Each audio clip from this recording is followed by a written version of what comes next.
제4장 당뇨병의 약물요법과 수술. 췌장 이식 수술.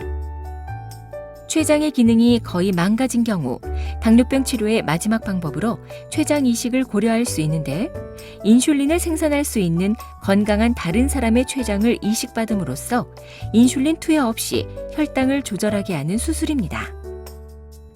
췌장 이식 수술은 1966년 미국에서 처음으로 시행되었으나 아직까지 다른 수술법에 비해 그다지 활성화되지는 않았는데, 그 이유는 인슐린 주사요법이나 인슐린 펌프 치료 등의 대안이 있다는 것과 수술 자체에 대한 부담, 그리고 췌장을 공여해줄 기증자가 있어야 한다는 점 등입니다.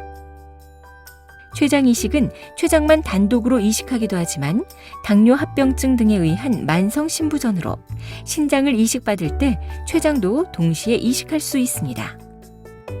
참고로 췌장에서 생산된 인슐린 등의 호르몬은 혈액을 통해 분비되지만 췌장에서 생산되는 소화액은 몸 밖으로 배출되어야 하기 때문에 보통은 췌관의 끝을 방광이나 소장에 문합하게 됩니다.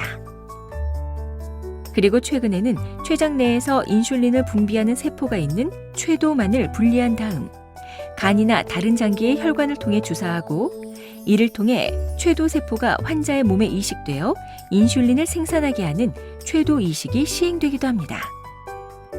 췌장 이식의 대상자에는 1차적인 대상자는 인슐린 의존 당뇨병인 제1형 당뇨병을 앓고 있는 소아당뇨병 환자, 성인형 당뇨병 환자일지라도 현재 당뇨병이 인슐린 의존적인 경우로 판단되는 경우, 인슐린에 의해 당뇨 조절이 어려워 새벽이면 저혈당이 자주 나타나는 경우, 췌장 전절제술을 시행받은 경우 등이 해당할 수 있으며, 특히 당뇨병, 신장질환을 동시에 가지고 있는 경우, 현재 투석 중이거나 빠른 시간 내에 신장 이식을 필요로 하는 경우에는 신장, 췌장 동시 이식 혹은 신장 이식 후 췌장 이식의 대상이 될 수 있습니다.